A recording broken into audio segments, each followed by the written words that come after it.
شحال من واحد تيشوف هاد الكوبلي تنعلقو في الشجر وكيبقى يسول علاش كتعلق هاد الكوبلي في الشجر، ها علاش، ها السبب. هذه هي الحشرة اللي تدمر الزهور ديال الاشجار، ما عندهاش الحل من غير الكوبلي، ما تيقتلهاش حتى شي مبيد. الا كان تيقتلها المبيد راه كتعاود تجي، واخا تندير المبيدات ما تدي منها حتى شي حاجه، حيت هي حشره كبيره شويه وكطير، عندها جناح كطير. انت كيما لاحظتوا راه كطير، عندها جناح. هادي راه ما كيقضي عليها الا هاد الكوبلي هذا، راه حيت ما فيهش الماء راه مازال حيه.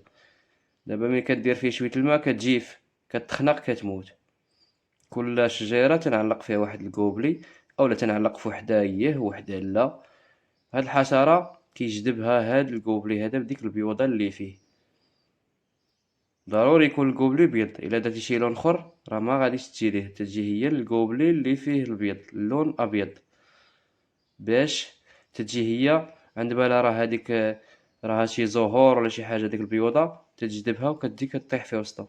ها انت كيما كتشوفوا كيما كتلاحظوا راه خويتو قدامكم، راه داك الكوبلي خاوي ما فيهش الماء، هي باقا حيه، باقا في الحياه، حيت ما فيهش الماء. كون كان فيه الماء راه ما غاديش تبقى عايشه، غير كطيح فيه وكتجيف كتموت، كتخنق بهداك الماء وكتموت. هذا هو السبب علاش تنعلق الكوبلي في الشجر. وهذه راه فكره مهمه للناس الفلاحين اللي عندهم الشجر، وصلوا لهم هذا الميساج هذا.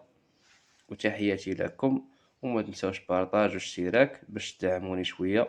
الله يعاونكم. تحياتي لكم.